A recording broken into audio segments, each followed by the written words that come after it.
It wasn't a crazy young man from Memphis. It was the government. Don't take my word for it. He did 20 years of research at the request of the rest of the King family. He became a lawyer himself, and he documents every bit of it. Don't take my word for it. So now, the modern age, is this still going on? I want to tell you, as my last point about the class of 2006, Louisiana is an unbelievably backward state.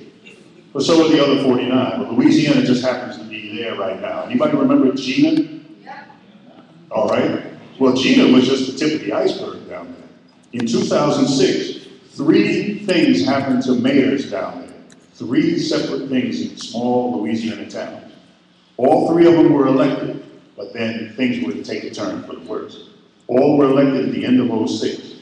The first one, Gerald Washington. Newly elected, shortly after his election, he was getting all kinds of threats, and he winds up dead. And the sheriff's official finding is that it was a suicide, which was contested by the family. He had just won this election. It was very invigorating for the black community. The second one, Ernest Lampkins. He was also a first who was elected in the little town of Greenway, Louisiana. He immediately had shots fired into his house. And so he was placed in a position of intimidation where he lived. The third one, Bobby Higginbotham from Waterproof, Louisiana. Bobby Higginbotham got elected, came in, and decided that the sheriff had too much control over the county. So what he did was he brought in a black chief named Jenkins. He and Jenkins strengthened the police department and began to fortify so that the town of Waterproof had its own police force without being subject to the usual things that happen. As a result of that, the sheriff and the DA conspired to have him removed from office by doing an audit and finding some irregularities, small irregularities in the finances. But they accused him of raising his own salary when it was the white board of aldermen who had approved his salary, and he had all the documentation. So they made all these accusations against him, ultimately convicted him, had him and the chief removed from office. Now, Chief Jenkins has filed suit alleging all of these things. Every bit of corruption they accused him of, most of it was approved by the aldermen, the white aldermen, and yet no charges were filed against any of that. So it's continuing to the present day. And we have to go to colorofchange.org, an organization that was very helpful to us in Gina, because I spent a year working down there. He was very helpful, that organization. Colorofchange.org is telling the story of those folks. So we have to stay on this and realize that it's still going on. We have to back our politicians. So what do we do about it? This is the last part. Because who's Kwame Ture? Stokely Carmichael, who was SNCC, Student Nonviolent Coordinating Committee, later the Black Panther Party. He said something 40 years ago that is just as true today. He said, we are past the time for description. The time is now for prescription. Let's stop talking about this and start figuring out what to do about it. So here's some action items. First, know your history and your present condition. Make the connections between what's going on in our communities, what's happening to the politicians, to our young people who are being prevented from ever becoming our black leadership. Study that, make the connections. Know your rights. Stand up for your rights. People have everyday indignities that happen to us as everyday people that we let slide, which gives them the strength to realize that we can go after our politicians of color because we're not defending ourselves. And so they feel that there won't be any movement because there isn't, even when other kinds of things happen. When Delroy Henry gets shot. If there's no movement there, why would anybody think that there would be any reason that we could go and protect our politicians?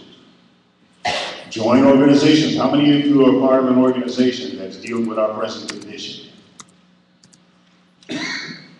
How many of those organizations have formed coalitions with other organizations in order to solve this situation? See, I'm seeing less and less hands. Survey your community to learn what your present condition are. Jamal gave us some statistics on this situation that we couldn't move forward if we didn't know what the data was about that. Have protests. Many times people are saying, well, the 60s doesn't work anymore, that stuff doesn't work. Can I say Egypt? You're going to tell me that getting out in the street doesn't work? They're able to pick a dictator out who's been holding it down in a military and vicious and violent way for 30 years, and we're saying, well, you know, protests don't really work anymore. If they can do that, what could we do? If 10,000 people showed up to defend one of our politicians, 10,000 people show up and say, we're not leaving until you charge whites the same way you charge our politicians, it would happen. Now we have to also raise these issues in the area of human rights. When politicians and DAs racially disparage us, we need to file ethics complaints against them with bar associations and take them to court.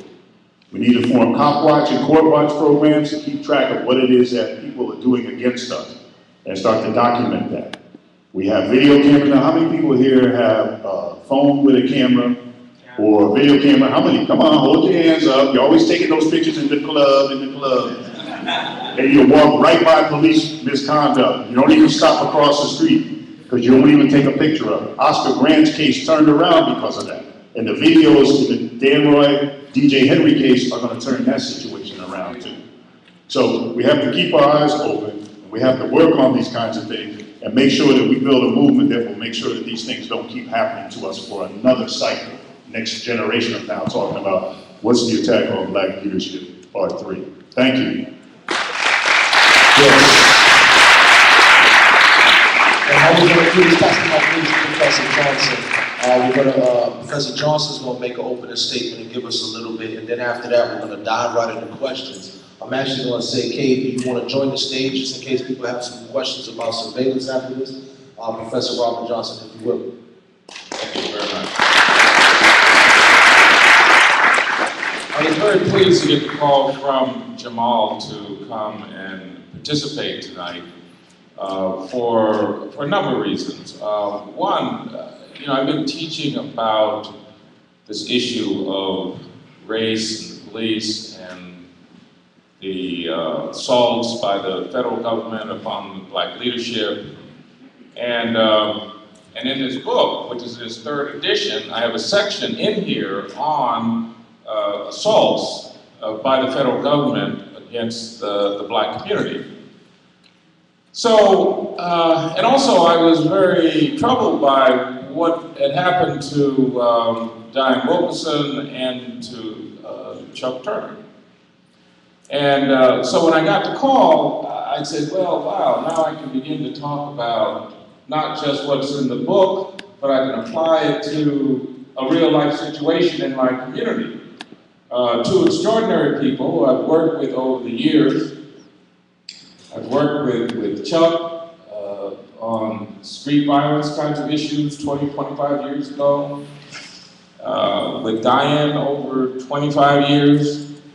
At the Boston State Hospital site, I was on that committee from the Citizens Advisory Committee for the redevelopment of the Boston State Hospital site. I was on that committee for 25 years.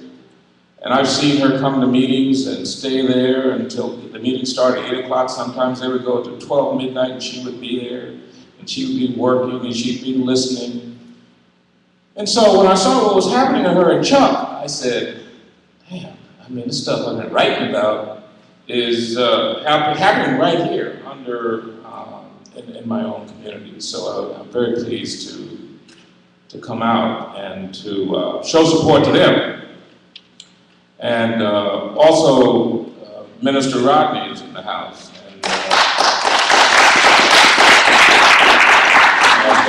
Mel Kidd is here. And Charles Yancey is here. These are all individuals that I've worked with and I look up to, and these are people who are 100% committed to our community. I'm going to say a few things about the book, and I do have 4 copies here, and I'm not, in one sense, I'm pushing the book if you're an educator, right? If you're teaching folks and you want to have a text that deals with the relationship of race and law from slavery to the present, then this is the book. And this book is being used around the country, primarily on college campuses. But it covers all the issues of crack cocaine, but starting off from slavery with Dred Scott versus Sanford, where the court said that Black people were property and had no rights that whites should respect. And this is the Supreme Court. So this was the public policy of the United States. So when we see things like racial profiling today, or when we see the federal government trying to destroy black leadership, this is related to a historical continuum. And then when I learned from my good friend, Tommy Parks, that his son, Brandon, was in the car with DJ when DJ got murdered, it took a long time for Tommy to really come around and admit that, hey man, you know, this is the same kind of stuff that's been going on all along, because Dan, you know, Dan went to Cornell and he's living in Easton, and his wife is highly educated and part of their family is white, so they're not playing the race card. But Tommy is now moving in the direction of thinking about the race card and beginning to play the race card and understand the race card. Because when this case first broke out, I was the lawyer who was called. Tommy called me at 4 in the morning, and I was in Charlotte, North Carolina, and he was in the hospital with his son. So I told him what not to say to the cops. And I said, I'm gonna call Charles Ogletree. So I called Charles. And Charles was on the case. Then Charles called a guy named Jonathan Abity down in New York, who represented the victims of the Lockerbie, Scotland tragedy. And he got a judgment against Libya for $3 billion. So we have 3 lawyers on this case, for DJ and for Brandon. I'm on the case, Charles Ogletree is on the case, and Jonathan Abity is on the case. And we're representing Brandon Cox, but we're working very closely with the lawyers representing DJ. So for me, all of this stuff is right here before me. You know, the fact that these young boys, you know, played a football game together and their families got together for dinner that afternoon. And then the young men then go off and they pull out from the no parking area there, the fire lane, and then the police comes out from the left, jumps up on the hood, and starts pumping 3 bullets into DJ. And then when Brandon saw it, Brandon moved to the right. If he hadn't moved to the right, he would have got hit in the heart as well. He got hit in his left arm. So there's a pattern to all of this. And it starts off with slavery, the dehumanization of the people. And there's a gradual kind of humanization by the presence of black people in the United States. We have humanized America to a great extent. I mean, America, in terms of the legal process, is not as barbaric as it was during Dred Scott, but it still has a long ways to go. And we see that by what's happening to our politicians. Now, there was some discussion about COINTELPRO. COINTELPRO started in 1916, and it started with Marcus Mosiah Garvey. Marcus Mosiah Garvey developed the largest black movement in the history of this country. He had over 900 branches around the world, over 2 million members in his organization. They infiltrated his organization with a black FBI agent. And they brought trumped up charges against him. They said that he was using the mail to defraud. And he got convicted of 1 count of mail fraud.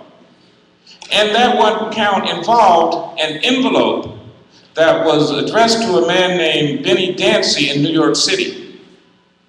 And there was a return address on that envelope, Black Star Line. But there was nothing in the envelope. He got convicted on circumstantial evidence. Nothing in the envelope. And they sentenced him to 5 years. And then they struck a deal with him that if he would go back to Jamaica, they would let him out of the penitentiary, which they did. And we also know about police involvement with Malcolm X. When Malcolm X in 1965 started to talk about the oppressed people of the world uniting, when he started to move from primarily a race analysis to a class analysis, the FBI made it clear it was time for him to go. They tried to poison him when he left Africa. and on his way to London before he came to New York in 1965. Dr. King as well, when he started to move and talk about a poor people's campaign, which would mean people uniting, oppressed people uniting in general, not just blacks, then it was clear that the FBI had to move to get rid of him. And that was in 1968 when they assassinated him. Now, this is all documented. When I was in law school, I went to Cornell Law School, and a friend of mine was on the, black fella, he was on the committee that looked into the assassination of Dr. King. And I remember he had taught clearance because one of the law professors was the chief investigator. He took two young lawyers with him from Cornell. And Charles Matthews would call me and he would say, damn man, you know, we got clearance to all these documents, man. They would tap in Dr. King, man. They had all kinds of stuff on Dr. King. He was telling me, I said, what? He said, yeah, man, they was. So they infiltrated Dr. King's organization. They knew everything that Dr. King was gonna do. And when he got the Nobel Prize, they called him and said, hey man, if you don't, if you go, we're going to release all this information to your wife. And they said, the best thing for you to do is to kill yourself. This FBI tells Dr. King, you just kill yourself. And of course, Dr. King said no, and he went on. They got the Nobel Prize. So there's a pattern of this U.S. involvement in destroying black leadership, not just in the United States, but abroad. When you look at the independence of Ghana, for example, with Kwame Nkrumah, you should read his book, Dark Days in Ghana, because he talks about the role of the CIA, particularly of the black ambassador to Ghana, Franklin Williams, who was working for the US government. And they brought down Nkrumah, because Nkrumah was progressive. He believed in the unity of Africa. He believed in Africa being unified against European and American imperialism. And so they killed him. Patrice Lumumba, duly elected by the people of Congo. They murdered him. They put him in some hot oil. Just took him. And that's documented. So in the same way that they kill progressive leaders on the international level, they try to destroy. And I have a section in here about destruction of black leadership through assaults on reputations. Leonard Jeffries is one, for example, where they tried to take him down because he was advocating things that they didn't believe in. So I'm very proud that all of y'all are here. Show support for Diane and Chuck and the other leaders, because the other leaders got to watch their back. Because there's a pattern. If there wasn't a pattern, then we would worry. But there's a clear pattern of this destruction of black leadership. So I'm sure that this means a lot for them, that you all are here.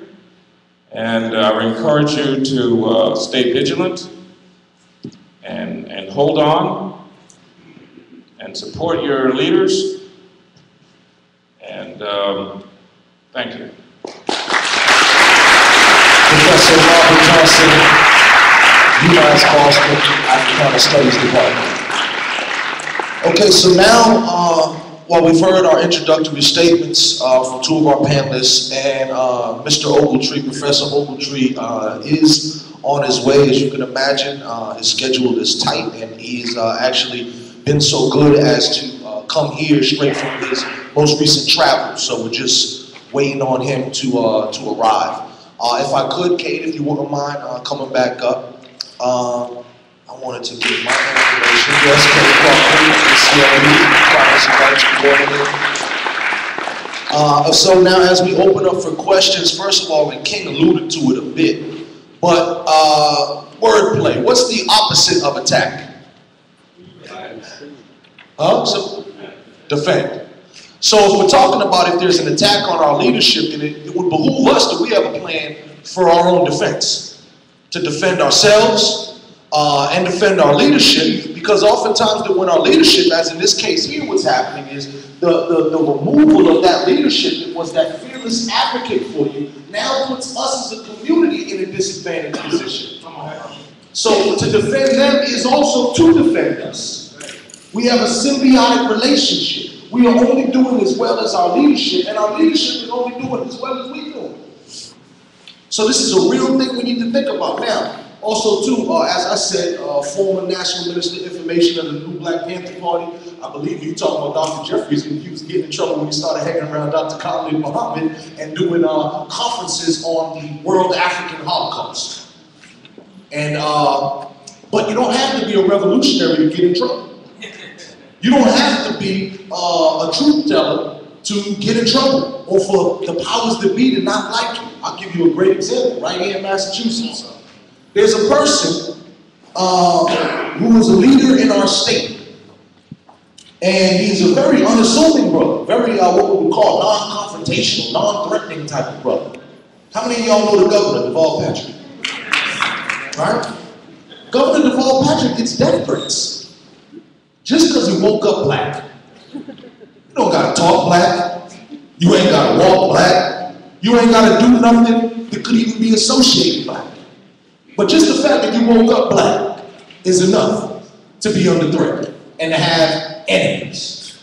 All right? So we're going to begin this portion. Put a hand in the air, anybody, if you have a question. I'm going to come to you with the microphone. We are being broadcast live right now via our good brother, Pastor Wall, Global Ministries, Boston Praise Radio. We're also being videotaped by Boston Color TV. And the first question is coming from Mr. Lee. Thank you, Mom, for the opportunity to talk out on this very important issue. Can we get any of the brothers to tell us who ran the Compton Pro investigation on Marcus Garvey, and would you tell us something, because it's important to know who ran the Compton Pro piece on Marcus Garvey, because he was very influential in what happened to King. Also, if you can talk a little bit about what happened to Bill Gray when he was next step to be chairman of the Ways and Means Committee and Speaker. And if you could say a little bit, possibly, about what is going on with Ralph Brown, because you're talking about Carmichael, but it was important to understand what happened and what's still happening with Ralph Brown and others who tried to deal with the liberation of African American and deal with the drug conspiracy, because that's what happened during the Vietnam War. When the protests started, the amount of drugs and everything coming in our community went up, and the leadership at the time from the progressive organizations, including SNCC and CORS and Carson and them, went after the drug dealers and what happened to them, please.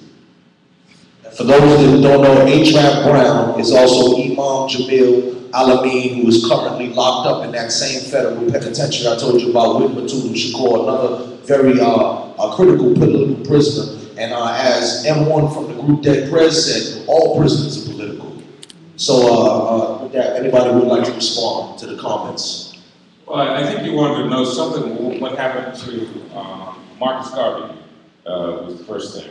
Well, Marcus Garvey was deported in 1927, and when he left, went back to Jamaica, and then from Jamaica to England, he continued to run the Universal Negro Improvement Association. The membership continued to grow and expand throughout the world. He died in 1940.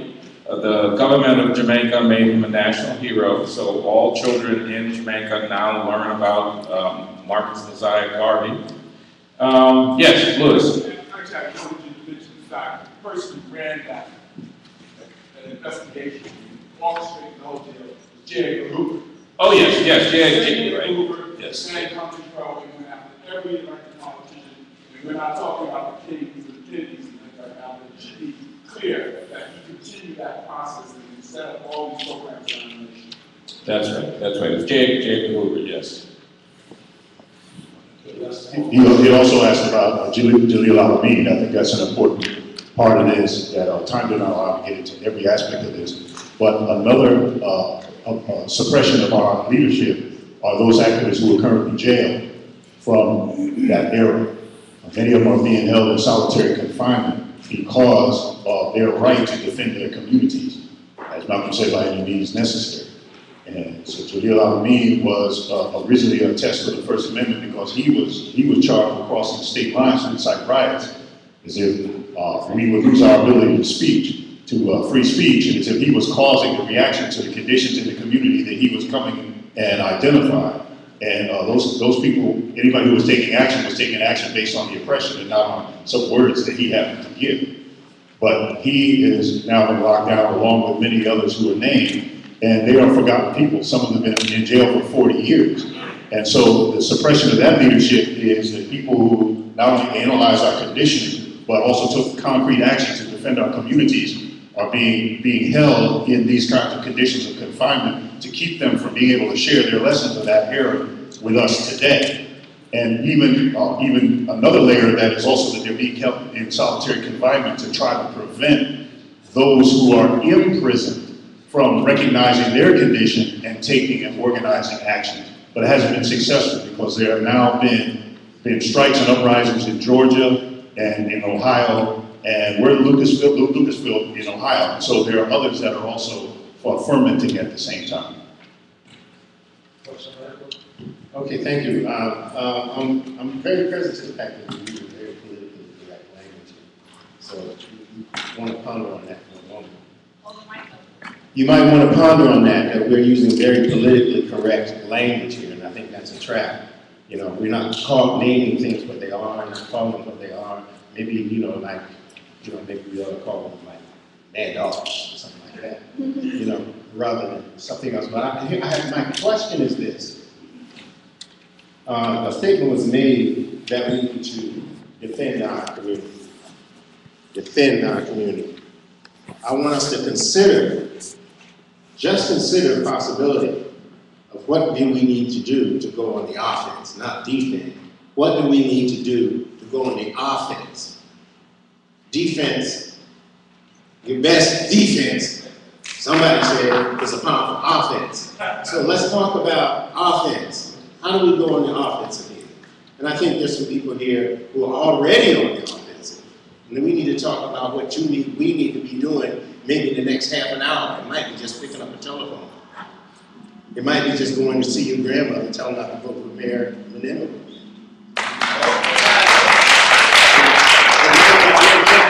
Taking some flyers and taking them down the street and handing them out for the candidate. Maybe taking some flyers and going down and handing them out on behalf of the candidate of your choice. That's offense. Defense, I ain't for that. I'm for offense. And you want to consider that tonight. And I think we need to consider it. One last statement, Richard, and we'll go to this brother right here, come back to you. Does somebody have a statement in response to the brother's comment? Well, I think the offense that we engage in at the Africana Studies Department at UMass Boston is that we teach young black minds. And that's important for us to teach. I mean, you don't have to be a professor to teach, but you have to teach your children, and so they can grow up to understand the nature of this society and their role in it. And it has to be a progressive role, and you have to teach them about that. So education is important. I think that's very positive. The offense that our strategy requires that in order to build an offensive capacity, we build that capacity while we are defending ourselves. And so, for example, in the case of DJ Henry, we have a geographical challenge here because of the fact that most of the families are located in Easton, and the other members of the Pleasantville 7, their parents are all over the country. So we in New York City are building capacity in Westchester County using allies in New York City, where I am from, people who are experienced in protesting police brutality, to get them up into suburban Westchester County and build a capacity during the process of defending these young men whose lives are getting ready to be changed by criminal charges. They were beaten and tased as a result of their outcry for the police to not just leave DJ lying on the street bleeding to death and not calling for emergency for EMS, or for allowing some people who were there present to do CPR. So by defending them, we're also building capacity to be able to begin to take action absent our being attacked, which is what I assume you mean by offensive. In other words, instead of waiting for somebody to get shot, we're going to do things before someone gets shot. And that's what we're working on there. And through our Human Rights Racial Justice Center, we believe that Cop Watch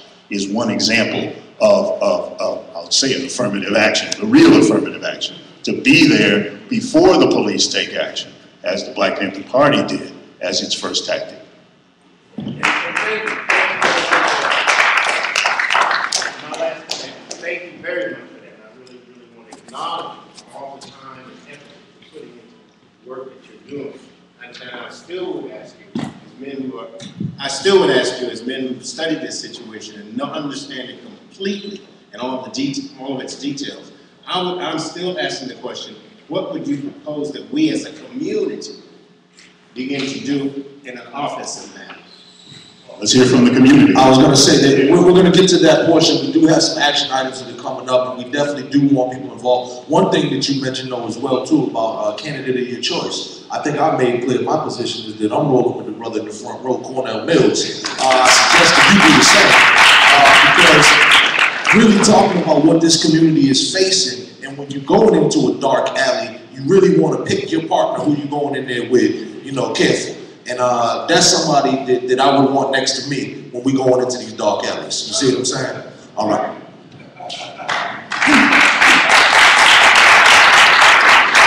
I know that a lot of information is being thrown at you, so, but the brother over here asked you about Bill Gray, and, you know, if you could comment on what happened to him, where he is now, I would appreciate that. But something else that I would like you to address is just, what is it about Black people, period, that they are so frightened about? What is it that has gotten them to threaten the governor, who I think is a moderate and probably is more committed, you know, to the American dream than they are? And so what is it that is causing them to threaten his life? Doesn't look like that. I'm gonna ask if people could keep their comments. I know it's hard because now we're getting cooking right now. We'll go to a question here from my brother Melkin. I'm not sure if this is much a question, but in response to the issue of what we do, it seems to me that with the information that we've had about how they gather the data, that we have access to the technology. And there's no reason at all why we can't construct a scenario which shows what the FBI and the police are doing. You get actors to play the role of those folks. We put them on the YouTube in enough ways so that people begin to see that there are ways in which we can call them out. Right now, sure, we get the information from the ACLU, it's in here. But what are the mass media approaches that are important for that information to get out over and over again? And one of the things that happened when there was a police officer who had brutalized a person, they put his photo on the lamppost and they got it around and it began to make a big difference because his face was there. And what we are doing is putting their faces out there with the behavior that they're involved in.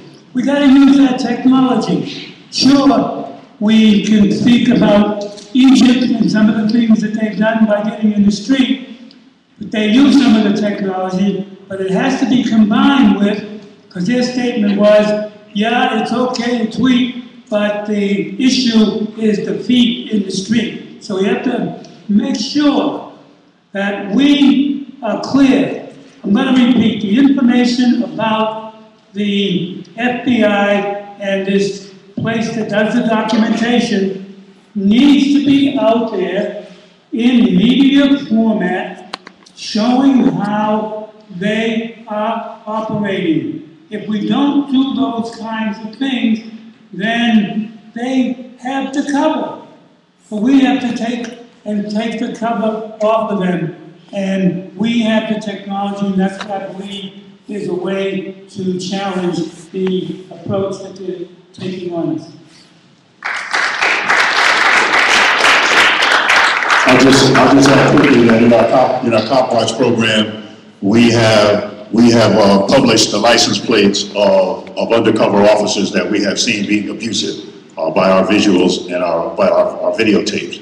And I do know that some Cop Watch programs around the country have put out playing cards, like collectible cards, with the pictures of officers who have a reputation for abusing people. So I agree with that.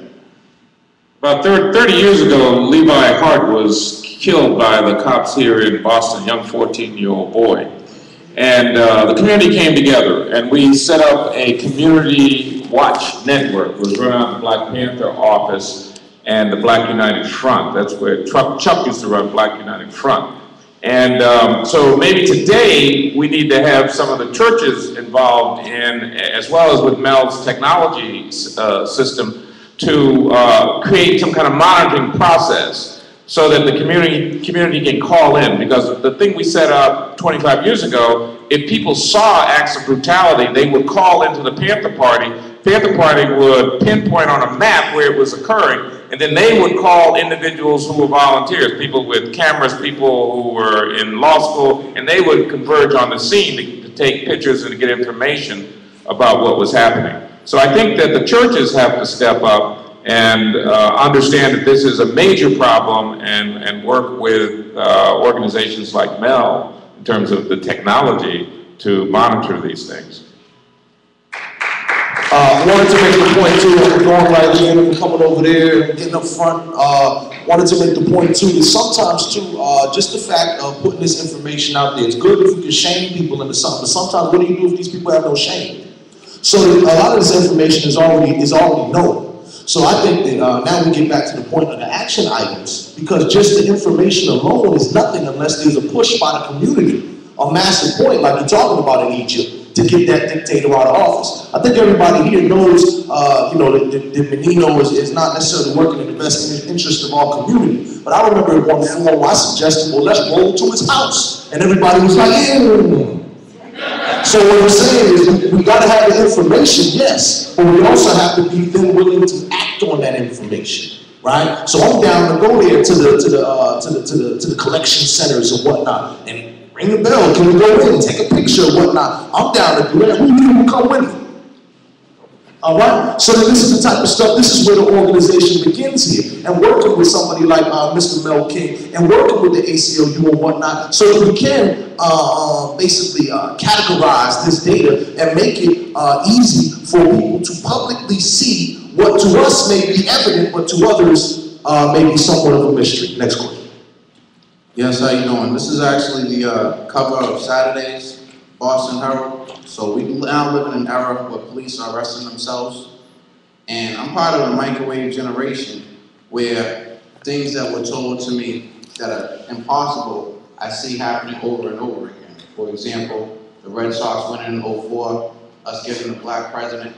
So my question is, what can younger people do to be more involved in events like this and finding out more about COINTELPRO and some of the basic systems that are being put in place to try and keep us down? Thank you. What do you think young people could do? You're here. Let's hear your idea. Well, actually, I'm actually involved with a up-and-coming entertainment group called True Era. And so, just like the gentleman Mel King was just mentioning, we are trying to use YouTube and different things like Boston Praise Radio to basically possibly get ourselves involved, but that's just a hobby right now, so it's almost application versus vocation. So I'm trying to learn a little bit more about how to be more actively involved in the community, because, you know, if you were to look at my birth certificate, it does say Boston, Massachusetts, and I take community issues very seriously. And specifically, without trying to give you a long family history, Dr. King's father, Martin Luther King Sr., actually spoke at my grandmother's funeral, Mrs. Gear, and so I've been involved, and my family has been involved in political activism since before I was born. Take the information that you learn here. I've always offered a challenge that I'm willing to pay artists who will take this material, for example, Dark Alliance, talking about the the Contra crack cocaine connection. I've always offered to pay artists to create tracks that incorporate that information, and I mean it in a responsible way, not just throw out a few lyrics, oh, cocaine, oh yeah, crack, oh this or that, but to put that analysis into that format, because that's the medium of understanding for youth today. And in Egypt, that was a youth movement, a movement of youth. And by the way, did any of you see the picture of the Egyptian woman who, she had a head covering, but her face was painted in red, black, and green? Did you see that they adopted the red, black, and green flag as their alternative flag to the Egyptian flag? And did you see that they were calling this their Million Man March? So the history that we took from the movements overseas that led to our movements in this country in the 60s have now swept back to them, where they're using the movements of black nationalism as a basis for their nationalism today. So, on and on. And I want to say, I want everybody to feel like we're participating in this discussion, but our time is becoming short, and we have to really get to the meat of the matter, all right? We really have to discuss what is taking place here. We've gone on, we've done the background, we've done the history, we've talked about police, we've talked about surveillance, but now we need to bring it really full circle to what happened here. And I'm gonna start that off with a question before we go to this next question, and I'll take maybe two more questions right quick. Yes, I got you, brother. But really now, too, think what happened in this case. Are we willing to say, okay, now it's one thing to say, okay, we know that police sometimes act improperly. Okay, fine. Did they act improper in this case? What do you think? Federal agents, did they act improper in this case? What do you think? Yes, Jay. We know that there was a certain individual at the middle of this. I think we can all agree to say that he certainly acted improperly in terms of being a witness and an informant for the government, really working as an agent to entrap, right? It's one thing if we go commit a crime, but it's another thing if I bring the whole venture to you. Is that correct? All right. But my last thing is 11 o'clock, so I won't be able to do anything to after 11. Since I started getting active in 1960, I saw it as building a movement. I'm in COINTELPRO. In 1963, at the end of the March on Washington, there was a discussion held about building a black political party.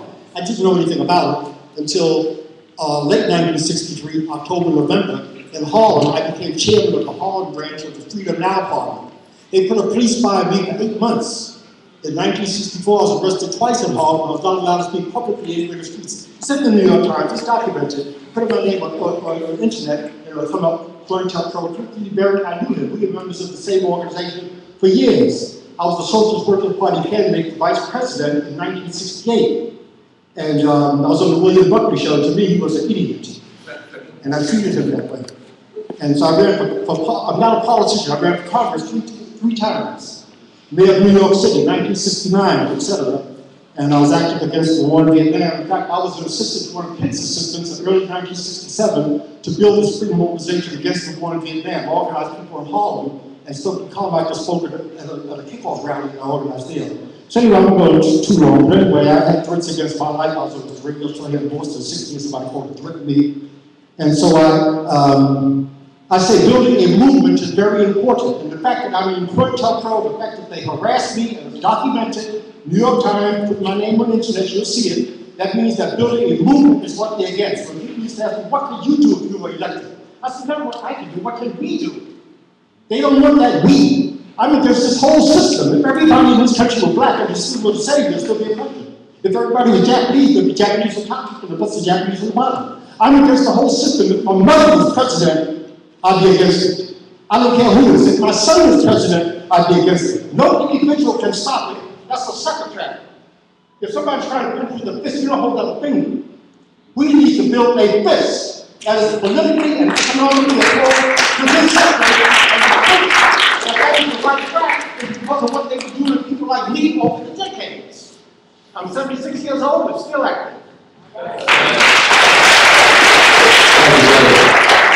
Tomorrow, I want to ask you with that because he did, we did have an action item. I cut my action list short. But part of our political strategy is that we need to have an inside game and an outside game. The outside game we know about. These are some of the things we're talking about here, but there are two parts of the inside game. One part of the inside game is to put pressure on elected officials who are part of the mainstream parties in order to divert their loyalty away from their primary loyalty, which is what the dictionary says that a politician is a person who puts the interests of the party ahead of the welfare of the people. Now, that's a general definition. Our people have been exceptions to that. We're supporting some of them. So our inside game is to support those people. On the other hand, the inside game is to build independent electoral parties, as he's saying. I'm a member of one of those parties, the Freedom Party.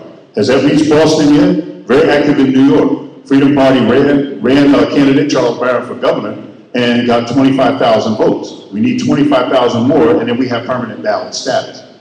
There are people who have been moving to build black leadership and control in the Green Party. Cynthia McKinney ran for president. Obama didn't need my vote. I gave my vote to Cynthia McKinney. He didn't need me. I gave mine to her party.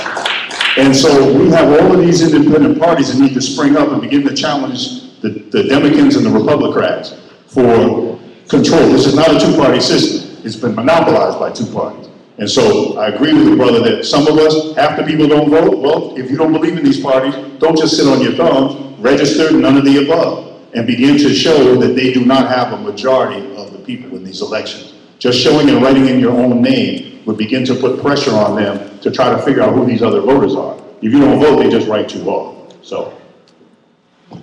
Okay, folks, we're trying to move the program forward, so at this time, still waiting on word from Ogletree, and I'm hoping that he will be here momentarily to provide a bit of an overview. We're going to keep your questions. I'm going to continue to come out there, but we want to now open this up into this framework. I want to make sure that this mic works as well. Okay, good. Open it up now into this framework. Let's ask questions that are specific now to this issue. Let's, we've talked about the history. I think we're all in agreement. We know what the government's practices have been in the past. We're aware about the COINTELPRO. We know the history, the Panthers, the so on and so forth.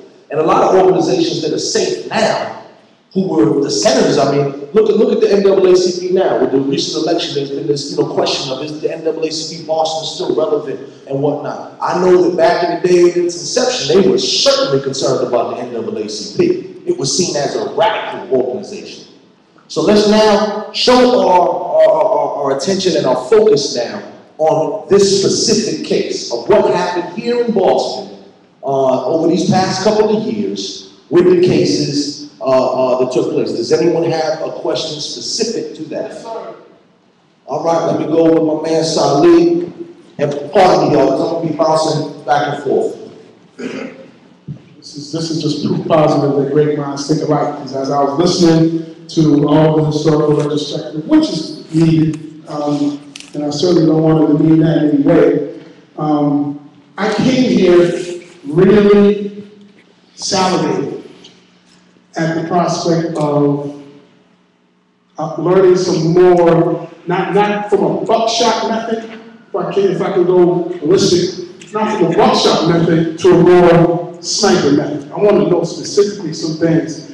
And I know Senator Wilkinson, you're not on the panel, but I hope you will indulge us with some first-hand perspective into your case.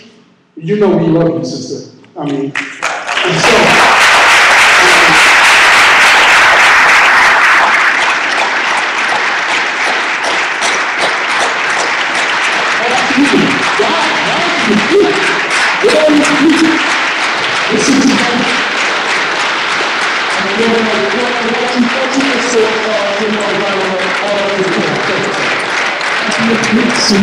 Salute this sister. She's about to go, letting you know this, but she's not going by herself. It's a God with her, and then it's us with her. Oh, I'm sorry. I don't know it's Sunday. Shoot. But I've been hearing some rumors about some of the organizations as Jamal alluded to. He talked about someone who is not under ostracization or scrutiny from the powers that be. Show me that person, I'll show you a snitch. And I know many of us in our earnest desires to contribute to the upliftment of our people sometimes have things to say around people and organizations that don't. I've been hearing rumors, Senator Wilkinson, about certain organizations and people within those organizations who some who I have, through my youth, have viewed that, thank you very much, Chris, I've looked up to, and now, as my man Carlos Enriquez has said, gone is the times of just blanket statements, let's name names. I'm naming names, I want to hear names. If you don't mind, I don't need the name, but I'd love to hear from, and I wish Dr. O.T. was here. Time to name names. Thank you, brother. I will say by your introduction and just go. First, good evening. I have to stand up. Stand up. I give honor to God, who is the head of my life and who is protecting me, and it's because of His presence that I'm not worried. So the first thing I need you all to understand is I don't want anybody to be sad for me, because I'm okay.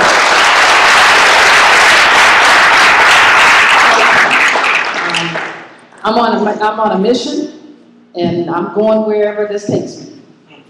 A couple of things, though, I would say to you. First, I'm going to ask, where's Cornell? I want CJ to go out in the hall.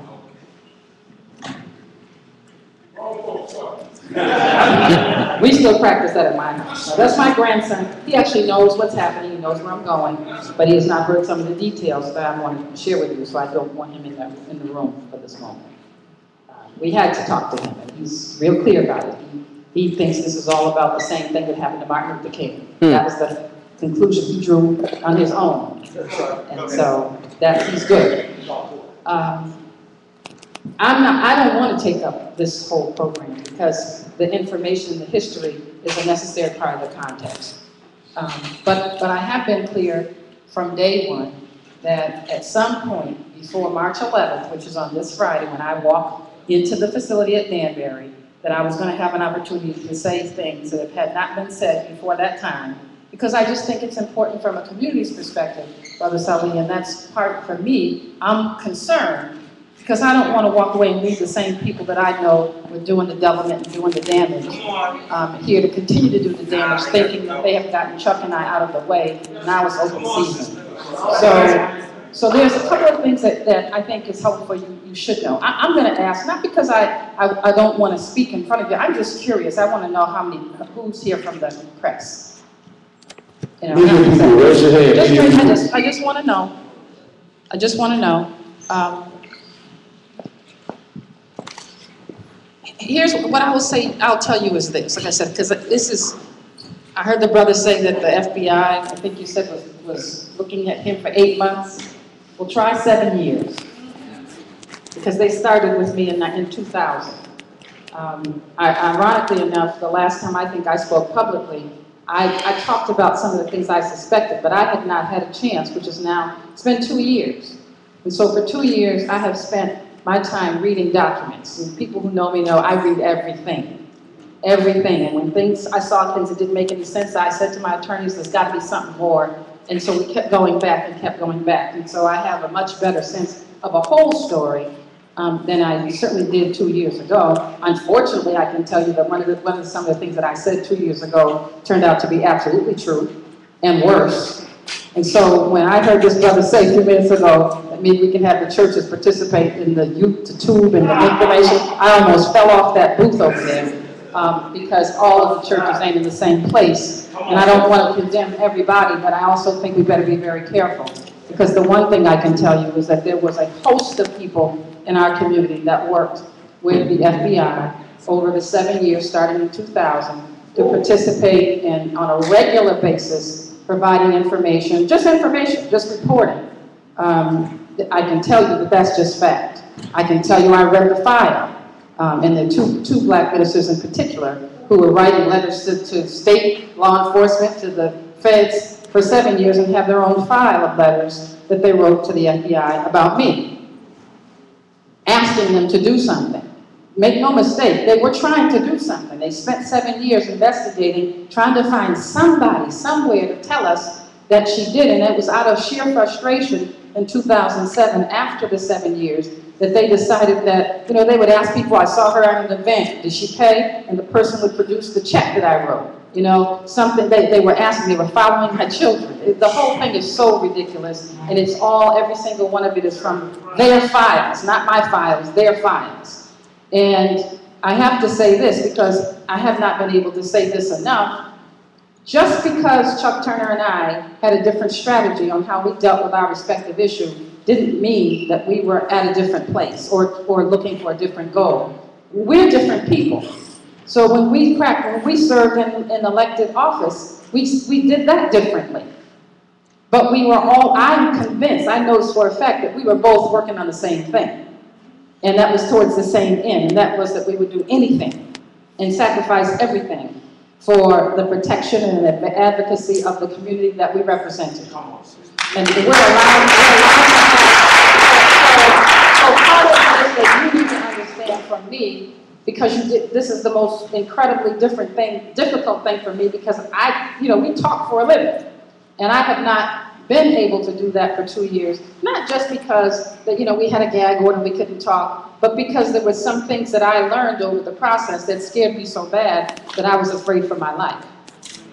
So my whole coming and going, my travel, I don't go anywhere unless I'm going with someone. I went to breakfast with Bruce Wall. He had to come pick me up and drop me off at my front door, to tell you. And I'm somebody who traveled all over this city. My first month I came to Boston, I went to see the Bunker Hill Monument. And I know black people been here all their life and still never been to Bunker Hill. But it was in the city, I heard about it and I wanted to go see it. So that was the life that I was used to. But I couldn't do that anymore. Because the more I read about how we got here, the more clear it became to me that I had to be concerned and careful about safety. Number one,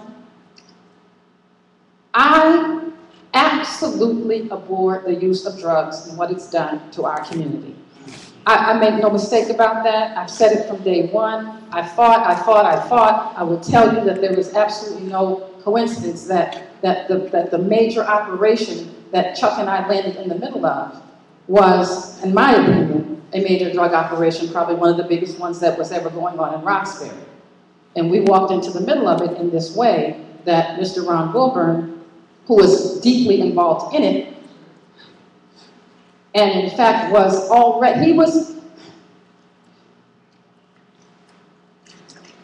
Wilburn was an informant for the FBI for 2 years before Chuck and I's name ever got raised. He had a contract with them, and they were paying him $1,500 a month to participate in an investigation about Boston police officers who were engaged in loan sharking and drug dealing. And they were, in my opinion, clear to me, they were his friends. He found a way and an avenue and an opportunity arose where they offered him an opportunity to get more money if he was willing to help them, to assist them in a plan to entrap Chuck Turner and I, and that's why he got a $1,500 raise. But he did not get $3,000 to inform and work with them for Chuck and I. He got a raise. He was already working with them. And the reality is, he's not the worst actor. He's not the worst actor, because he really was, in my opinion, like I said, he's a major player, but he was not the most major player. And so here's what I will tell you is this. In 2005, which is when all of this happened, they lost a nightclub called Mirage when his partner Manny was arrested with 250 grams of cocaine in his car and by the Boston police. And that story was actually public, but none of the bigger story about what happened was ever public. And that was Manny, at the end of the day, got 7 years probation. Now, I know that 250 grams of cocaine for a brother, black or Latino, gets you 15 years in the feds to start with. So he got 7 years plus probation, walked out the door, and never spent the night in jail. What this community has to come to grips with, in my opinion, is the fact that there was a decision made that allowing those people to continue that operation was less important than creating a plan to entrap Chuck Turner and I. Because we actually only came into the scene in 2007 when the crap was really about to hit the fan. The police officers, whose names all of whom I know, because I read all the files, walking around here like nothing ever happened. Not like nothing ever happened. And the more I read about what they did, the more I was sure that I was not going to be able to walk around talking, because I didn't have a sense, because everything else I knew was there was this whole list of brothers who had been working with the feds to destroy me in Chuck. So I'm thinking, I don't know who to talk to, what to say, and what to do. But I also was very clear that I know that there's no protection in silence, and that before the 11th, I was going to tell people what I knew, and y'all do whatever you want to do with it. But I will tell you that in 2005, the president of the Urban League of Eastern Massachusetts was out talking to people and told a number of folks, one of whom was in this room, at an event, that they needed to stay away from me because I was the subject of a federal investigation for extortion and bribery. The significance of that information is that there was no investigation in 2005. There was no investigation in 2006. And it wasn't until they found Ron Wilburn in 2007, got him to sign the agreement to go after Chuck and I, that they then decided that they wanted to go after us and created a plan for extortion and bribery. So the first question that I think you all have a right to know is, how did the president of the Urban League of Eastern Massachusetts know that there was an investigation in October of 2005? October of 2005. Think about what was happening in Boston. Crime was on the uptick again. We had stuff going on everywhere. If you recall, I actually did an op-ed piece in the Boston Globe about what we needed to do to reform the Boston Police Department. Chuck Turner was a major player in organizing the community meetings we were having at the Roxbury Y, if you all recall. That's what was happening. I also did an op-ed though in the Banner about what our community needed to do. So it wasn't just an attack on the police. I also think that we have some accountability to each other, and I wrote about that. The reality is that, just remember what I told you, October 2005, I actually wrote a letter to the president of the Urban League of Eastern Massachusetts and told him that I had heard this from now 2 people, and that if there was a concern that he had, he should talk to me about it, and if not, if I would call an attorney. And if I ever heard the story again. I did not hear the story again. But I will tell you what happened in February of 2006, on the first Monday in February. Again, I'm in the State House all day. I come in my office at the end of the day, and I get a message from Minister Don Mohammed saying he was calling to check on me because he heard what happened today. That's right. And there are people in this room who can affirm that for you. That's right. And so I said, what happened? I asked my staff, well, what happened? I don't know. I said, well, call him. I called the minister. He was not in. Half an hour later, Brother Rodney Mohammed called me and said the minister is no longer here. He left for the day, but he wanted us to make sure that you knew that we were concerned and we heard what happened. I said, Brother Rodney, what happened? He said, we heard about the raid. I'm like, what raid? We heard that the feds raided your office, the State House office and your district office on Tremont Street in Roxbury. Said there was no raid. I'm sitting in my office. Wasn't that strange? We kind of like, laughed it off and said, ooh, that's pretty weird. I don't know how so, rumors like that. I went on about my business. 2 hours later, my son called me.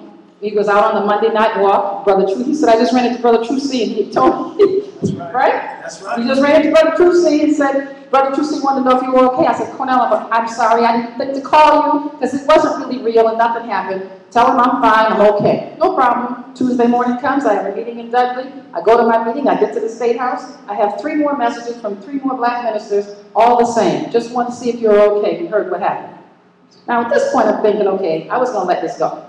But this is a little bit too weird. So I knew the first person who would tell me the truth is Minister Don. So I called Minister Don. Obviously you know by now that there was no raid in my office, but I'm just curious, what happened? Because that's just not the kind of, people have rumors about you being pregnant. You know what I mean?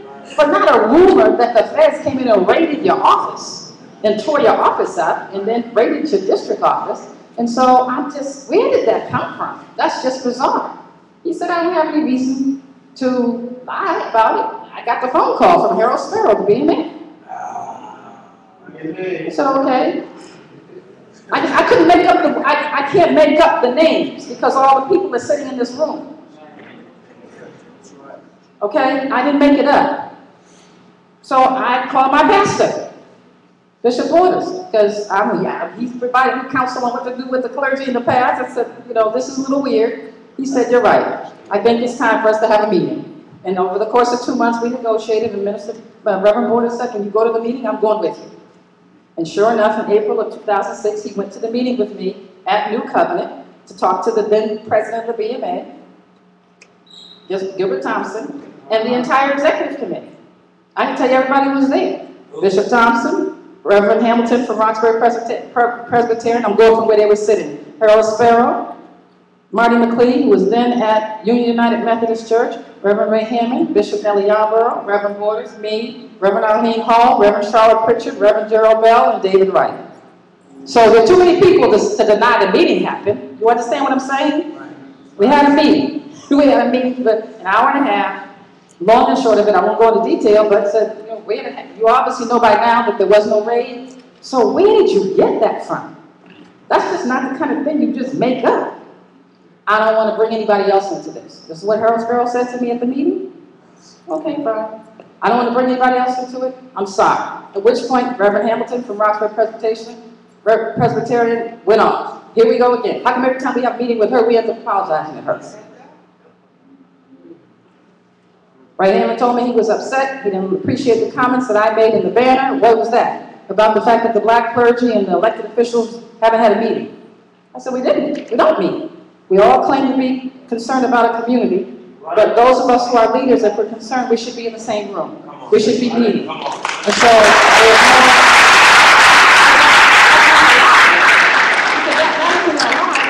you should be offended about it. I didn't say you didn't meet. I said we didn't meet. Because I include myself in that as well. He said, what about that other comment about black clergy being ineffective? I said, I've never said anything like that. Chuck Turner said it. I said, well, you need to go talk to Chuck Turner. That's all I'm going to tell you about the meeting, because that's the significant fact. Just understand what I'm telling you. It was in 2006, in February. And 2 months before that, the president of the Urban League of Eastern Massachusetts, who lives right and works right down in Dudley, calls, you know, and tells people that I'm the subject of a federal investigation for extortion and bribery.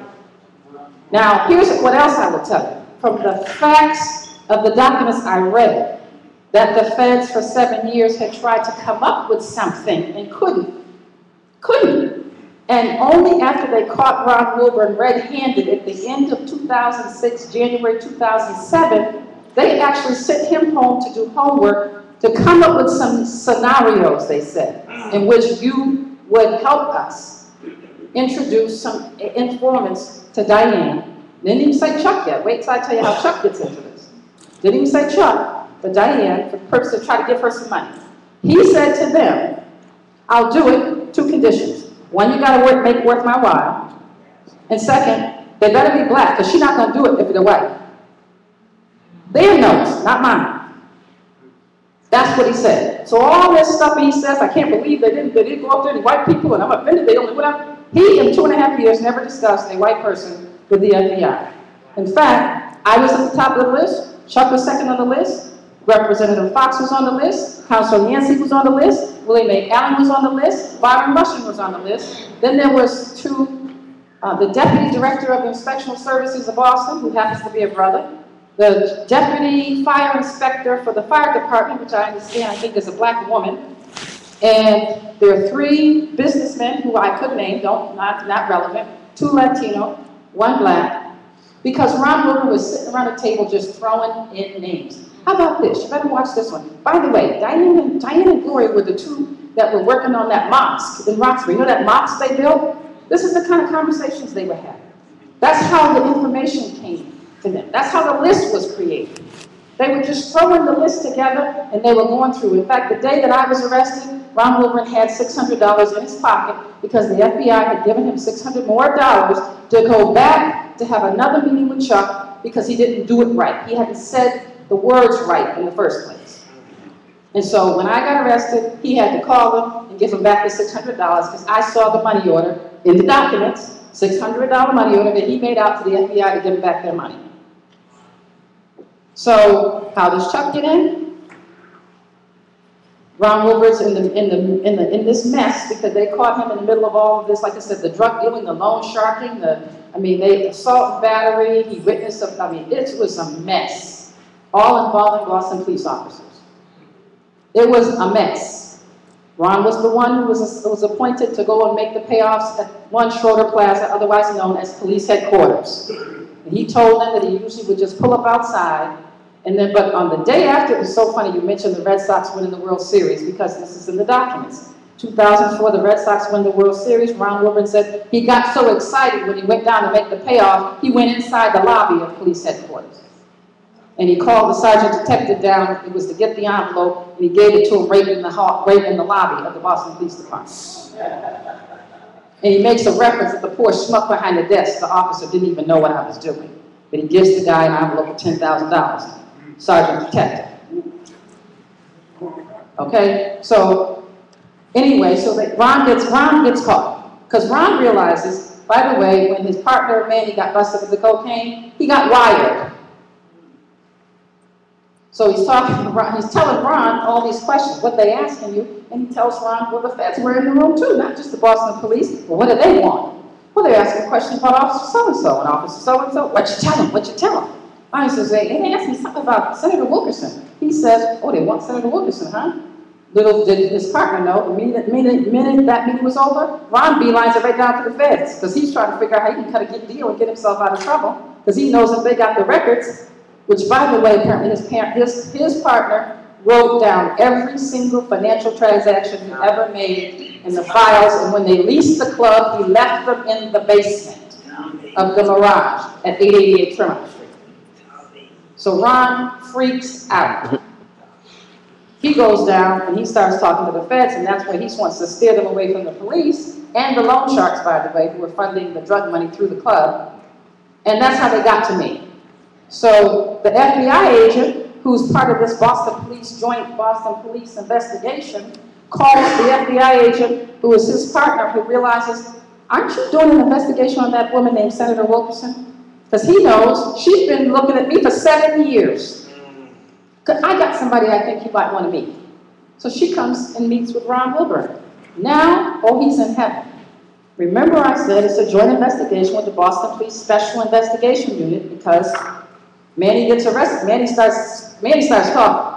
Wasn't me, I'm just a young businessman trying to make a living, and I was trying to do this, and the Boston police are shaking me down, and all of that. So the Boston police, so the feds have to involve the Boston police, but they have some special unit of which Sergeant Bill Daly is the head of. So he's in the room, the FBI agent's in the room, and the new one that they've invited in to talk about me, and says, I think Ron wants to help help you on your investigation of Senator Wilkerson. The sergeant from the police department says, we might as well put Chuck Turner in here too, because we've always had a problem with him. Again, I'm going to tell you, their notes, not mine. I'm reading the notes of their meeting.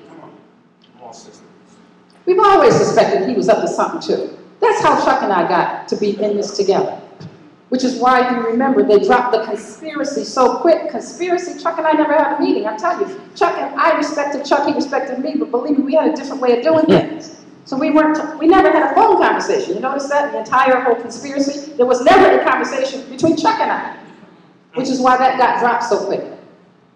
But I've said it before, I'm more sick about what happened to Chuck than what happened to me. Because I know more about it and I knew it earlier, because I got the documents from the day they said that they were available. I said, I want to see everything. I want to see everything, I want to see everything. And everything that they gave to my attorneys, I read every single piece of paper 10 times over. But in this last 2.5 years, it's been crazy, I'm telling you. From having special investigators that had to go and research license plates of people who pulled up in front of my house and took my picture with their cell phones, and I knew that press people don't take your pictures with a cell phone, they actually have real cameras. So who knows who the guy is from Duxbury whose license plate that we trace? Who knows who the other person that we trace? But I say that to say that my silence had a whole lot more to do with just not knowing who to trust. I'm looking over my shoulder. I say, I'm not a guy. And whatever people all say about it, I'm a lady. You know, and I was concerned. I didn't have the same freedom and movement that Chuck did, and I was so happy for him. I was cheering him every way, but I could not do what he did. I did not have those people. I didn't know what to ask people to do. So, you know, when Jamal, somebody said, you know, we want to be helpful, I don't feel like people let me down because I didn't make a request. I didn't know really what to ask and what to do. I know that we have a lot of people around us who are not our friends. And that we have been so easy and quick to listen to the history. We say, oh, that's terrible. We look at the story about DJ and we say, oh, that's terrible. And we see it on the news and, oh, that's terrible. But somehow the idea that is happening right here in the Boston, I think is scary to people. Yes. I think it's why we adopt children and do the, you know, $1 a month to a child starving in Kenya. So you don't have to feed the one that was not living on Blue Hill Ave. Right. So that's what I think that is a big part of this, but it's ugly. It's really, really, really bad. It's really bad. You know, so I tell you, I have friends, and I've said it before, I've never talked to the other elected officials about it, but I'm not concerned that they've not talked to me. I understand. Somebody says, why do we do it? Why do black people do it? Because I've seen what the government and the feds can do when they bring the full force of their power down on a person. So I'm not hating about it, I'm just telling you what I saw and what is obvious, but it's allowed to flourish in silence. And the reality is that they infiltrated every aspect of our lives. You know, they had somebody in my office. They had somebody on my campaign.